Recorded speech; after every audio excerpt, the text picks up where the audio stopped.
kita saat ini di Bandung kita diambil daripada surat Yohanes yang pertama ayat 1 sampai dengan ayat 2 dan 2 di akhir. Maksudnya apa? Ayat 1 sampai dengan habis dan kita mulai lagi di ayat 2 sampai dengan 2. Mari kita baca secara bersusun-suria. Kami memulai ayat pertama. Kesaksian Rasul tentang firman hidup. Apa yang telah ada sejak semula, yang telah kami dengar, yang telah kami lihat dengan mata kami, yang telah kami saksikan dan telah kami raba dengan tangan kami tentang firman hidup. Inilah yang kami tuliskan kepada kamu. Hidup itu telah dinyatakan dan kami telah melihatnya, dan sekarang kami bersaksi dan memberitakan kamu tentang hidup kekal yang ada bersama-sama dengan Bapa dan yang telah dinyatakan kepada kami. Apa yang telah kami lihat dan telah kami dengar itu kami beritakan kepada kamu juga, supaya kamu pun beroleh persekutuan dengan kami, dan persekutuan kami adalah persekutuan dengan Bapa dan dengan anaknya Yesus Kristus. Dan semuanya ini kami tuliskan kepada kamu, supaya sukacita kami menjadi sempurna. Dan kepada kamu. Dan inilah berita yang telah kami dengar dari Dia dan yang kami sampaikan kepada kamu. Allah adalah terang, dan dalam Dia sama sekali tidak ada kegelapan. Jika kita bahwa kita perlu bersekutuan dengan Dia, namun kita hidup di dalam kegelapan, kita berdosa dan kita tidak melakukan kebenaran. Tetapi jika kita hidup dalam terang sama seperti Dia ada dalam terang, maka kita peroleh persekutuan seorang dengan yang lain, dan darah Yesus anaknya itu menyucikan kita daripada segala dosa. Jika kita berkata bahwa kita tidak berdosa, maka kita menipu diri kita sendiri dan kebenaran tidak ada di dalam kita. Jika kita mengakui dosa kita, maka Ia adalah setia dan adil, sehingga Ia akan mengampuni segala dosa kita dan menyucikan kita dari segala kejahatan. Jika kita berkata bahwa kita tidak ada berbuat dosa, maka kita membuat Dia menjadi pendusta dan firman-Nya tidak ada di dalam kita. Anak-anakku, hal-hal ini kutuliskan kepada kamu, supaya kamu jangan berbuat dosa. Namun jika seorang berbuat dosa, kita mempunyai seorang pengantara pada Bapa, yaitu Yesus Kristus yang adil. Dan Dia adalah perdamaian untuk segala dosa kita, dan bukan untuk dosa kita saja, tetapi juga untuk dosa seluruh dunia. Demikian menjadikan Tuhan, kita nyanyikan firman menjadi terang.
dengan tema kita hidup dalam terang.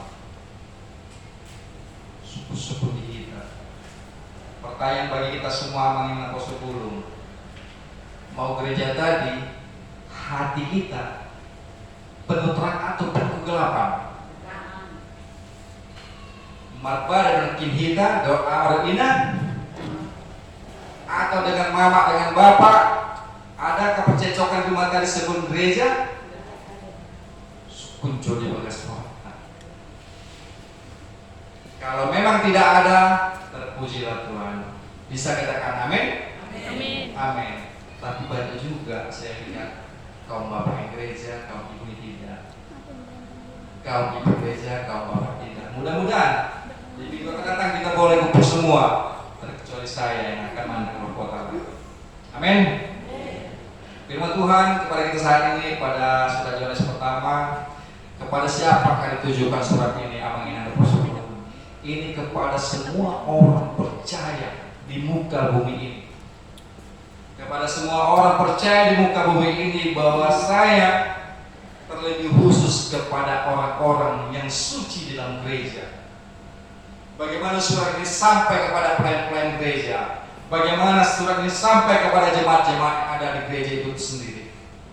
Bahwa saya sudah terlalu banyak pengajar-pengajar sesat, guru-guru palsu, semua hal yang berbau mengenai ketuhanan Yesus, keilahian Allah diragukan.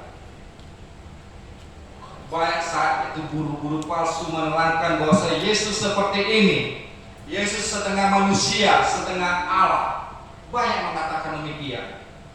Sebenarnya siapakah Allah itu? Banyak pertanyaan-pertanyaan demikian. Sama seperti hal dengan kita saat ini, orang-orang percaya masih meragukan keilahian Allah, masih meragukan Yesus itu adalah Allah. Bagaimana kita mau selamat ketika kita meragukan demikian amanah? Orang percaya meragukan keilahian Allah. Kita mau hidup dalam terang, tetapi hati kita masih dengan penuh kegelapan, tidak mempercayai Dia. Bagaimana? Ketika orang mempercayai dengan tulus dan ikhlas, maka dia akan bersekutu dengan Allah, bersukacita dengan Allah. Apapun yang dilakukan oleh Tuhan Yesus melalui firman-Nya, firman itu hidup, lakukanlah seturut kehendaknya. Amin. Lakukanlah seturut kehendaknya. Itu yang diinginkan oleh Allah, supaya kita hidup dalam terang. Pertanyaan Amang Gina, Amang Situana pertanyaan. Ketika saya dalam kegelapan, mampukah saya sendiri untuk hidup dalam terang? Mampu. Yang bisa membawa kita ke dalam terang, niat kita dulu. Bersihkan niat kita dulu. Sucikan hati kita dulu. Bersihkan hati kita dulu dari setiap perbuatan-perbuatan jahat, iri, dengki, dendam, segala macam. Bersihkan dulu. Kita ini mau seperti bayi baru lahir, tanpa bercacat, tanpa bernoda. Itu diingatkan dengan tema kita saat ini, postmodernity, seperti bayi yang mau baru lahir. Hidup dalam terang kita dianjurkan, diarahkan. Setiap kegelapan itu pasti akan terang. Seperti halnya Ibu RKT mengatakan apa? Coba aku sebelum. Habis gelap terbitlah terang. Habis gelap terbitlah Terbitlah terang. terang. Tidak salah. Habis gelap terbitlah terang. Ketika kita melakukan hal-hal yang jahat, ketika kita melakukan dosa, Tuhan loh Maha Pengampun, Tuhan Maha Pengasih. Datang kepadanya.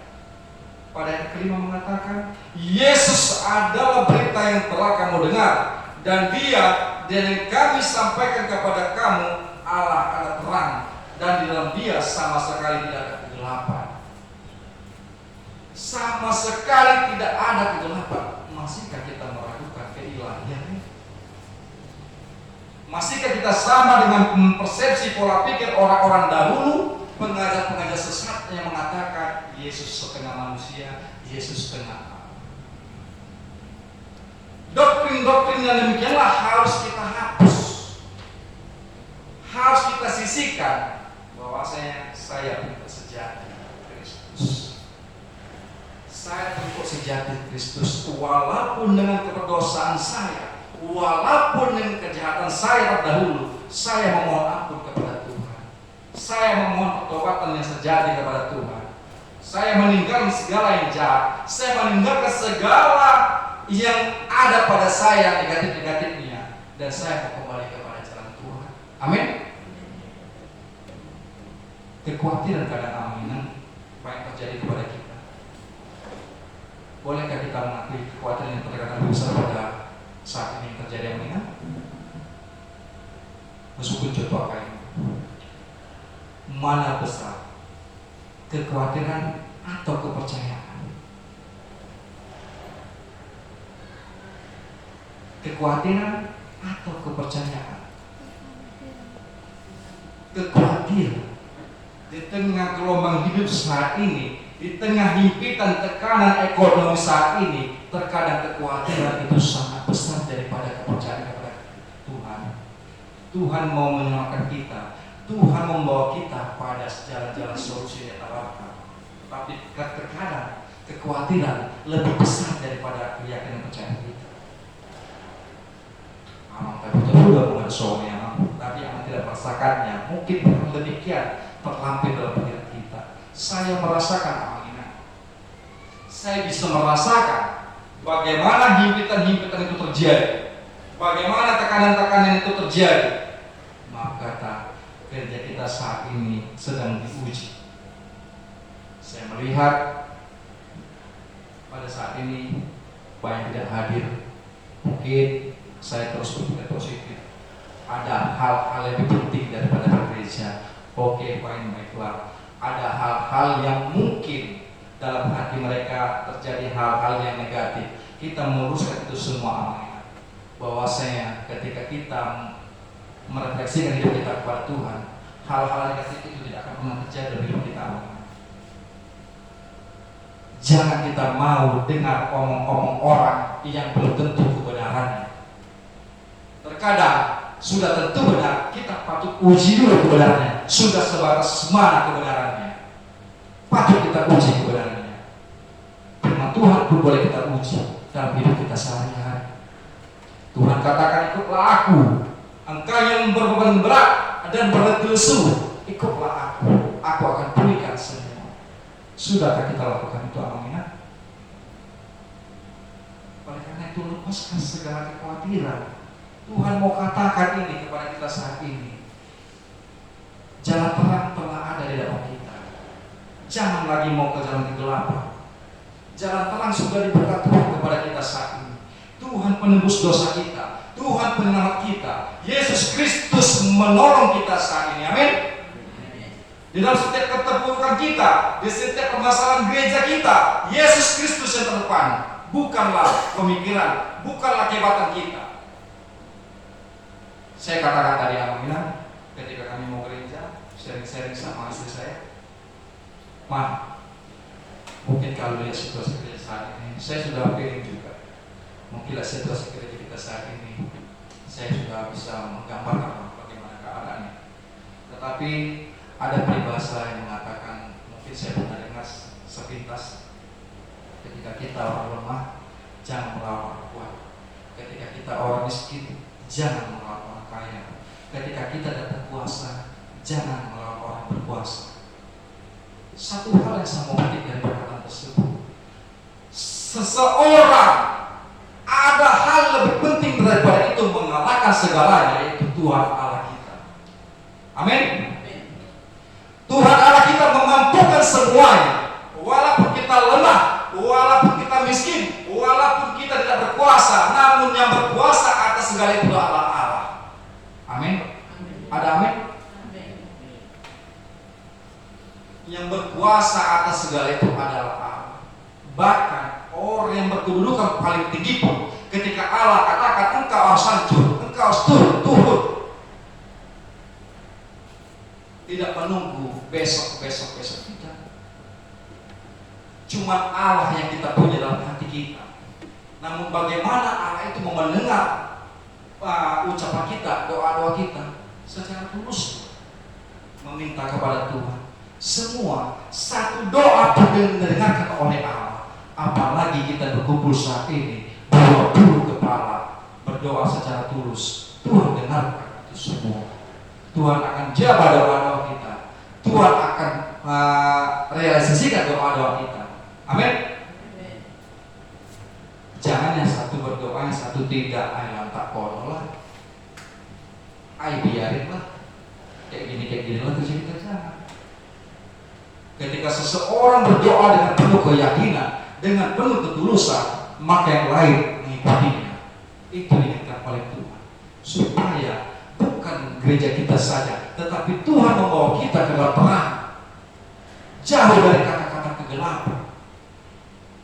Bahkan engkau jahat pun sekalipun, ketika engkau mendengarkan firman Tuhan saat ini, Tuhan menyelamatkan engkau. Amin. Orang jahat sekalipun mendengarkan kebenaran firman Tuhan ini, dia tidak lagi mendengarkan guru-guru palsu, pengkabar-kabar Injil yang palsu, mengatakan, oh hakai penerangan tidak akan ada lagi ke depannya. Oh jemaat hakai penerangan sudah berantakan. Oh jemaat hakai penerangan tidak lagi bersatu. Oh jemaat hakai penerangan tidak lagi ada kekompakan. Itu adalah kabar-kabar yang menyesatkan, saya katakan. Bisa ada amin? Kenapa lagu kita katakan amin? Bisa ada amin? Iya. Kita harus katakan itu kepada dunia luar. Hakai penerangan masih ada karena ada Tuhan yang melindunginya. Itu. Hakai penerangan masih berdiri kokoh dan bersekutu jemaatnya karena Tuhan yang mempersatukan kami. Amin. Amin. Karena Tuhan yang mempersatukan kami. Bukan karena hebat, bukan karena negosiasi kita, bukan. Karena Tuhanlah yang ada di hadapan kita. Karena Tuhanlah menjadi sandaran kita. Karena Tuhanlah menjadi nakoda. Hakai penerangan ke depannya bagaimana. Jadi yang mengingat pesan daripada kita saat ini, ketika kita membaca tema kita hidup dan terang, maka bersama-samalah kita membawa ini rencana yang lebih terang lagi. Saya tidak katakan hakai penerangan saat ini gelap, tidak. Saya tidak pernah sedikit pun terbesit dalam hati saya hakai penerangan gelap, benar-benar tidak. Kalau terbesit dalam hati saya sedikit pun, dari dahulu saya bisa katakan ini hakai penerangan tidak akan ada selamanya. Kalau terbesit dalam hati saya, bahkan nyawa saya pun saya pertaruhkan untuk hakai penerangan ini. Bahkan nyawa saya pun saya pertaruhkan untuk hakai penerangan ini. Itulah karena kita tidak perlu kekhawatiran. Ada Allah yang berada di sekitar kita. Ada Allah di hati kita. Ada Allah di pikiran kita. Ada Allah yang menuntun jalan hidup kita. Jadi kita tidak perlu lagi khawatir seperti hal yang pengkabaran Injil yang sesat. Pengkabaran orang-orang di luar sana yang mengatakan sesat mengenai kebenaran. Saya katakan kabar-kabar itu adalah kabar-kabar sesat. Jadi amangan kita patut bersukacita saat ini. Kita patut bersyukur saat ini. Kita bisa bersama-sama bersekutu, memuji dan memuliakan Tuhan, mendengarkan kebenaran firman Tuhan saat ini. Hendaklah kita menjadi terang, hendaklah kita menjadi garam dunia bagi kehidupan sekitar kita. Tuhan mau mengangkat kegelapan itu menjadi terang, sama seperti yang tagline RKK tadi. Habis gelap terbitlah terang. Saat ini kita sudah terang. Bagaimana terang itu terus bertahan seperti hal lampu ini. Ketika lampu ini mulai redup, kita akan terus mengangkat lampu ini. Tidak akan kita biarkan lampu ini menjadi gelap atau mati. Sama seperti hal yang keyakinan kita, kerohanian kita, jangan pernah sedikit pun biarkan gelap dalam hati kita. Apalagi rohani kita. Semakin hari semakin hidup, semakin hari semakin gelap. Jangan biarkan sedikit pun iblis merasuki hati kita mengenai kesetiaan kita kepada Allah. Allah mungkin saat ini menguji iman kita. Allah saat ini mau melihat bagaimana jemaat-jemaat akhir penerang ini mempertahankan kebenaran itu, mempertahankan kesetiaannya kepadaku. Dengan kucoba seperti ini, kalian gereja lagi apa enggak? Dengan seperti ini, bersekutu atau enggak? Berdoa atau tidak? Saling mendoakan atau tidak? Saling mengasihi atau tidak? Saling peduli satu sama lain atau tidak? Tuhan Tuhan Allah mungkin saat ini menguji kita. Di tengah himpitan ekonomi, Tuhan juga uji kita. Bagaimana? Engkau meninggalkanku atau tidak? Di tengah pekerjaan kita, Tuhan menguji juga. Engkau akan kubiarkan stagnan aja di situ, tidak mendapat rezeki lebih. Begitulah saja. Tuhan juga menguji. Bagaimana sesungguhnya keyakinanmu kepadaku? Bagaimana sesungguhnya kesetiaanmu kepadaku? Bagaimana sesungguhnya ketaatanmu kepadaku? Bagaimana kasihmu kepada orang yang saling mengasihi? Bukan hanya kita yang orang-orang seiman, tetapi Tuhan mau tuntut juga kepada orang seluruh dunia ini, salinglah kau mengasihi tanpa mengenal suku dan ras. Tuhan mau ajarkan ini sudah jalan terang, tidak ada lagi kegelapan antara satu dengan yang lain. Jangan biarkan hatimu penuh kegelapan. Tegur dan sapa orang-orang yang dulu menyakiti engkau, orang-orang yang dulu menzalimi engkau. Tegur dan sapa, atau doakan mereka yang telah menyakiti engkau. Tuhan mau katakan saat ini dengan ayat 1 Yohanes 2 ayat 2 mengatakan demikian untuk kata kuncinya, dan ia adalah perdamaian untuk segala dosa kita.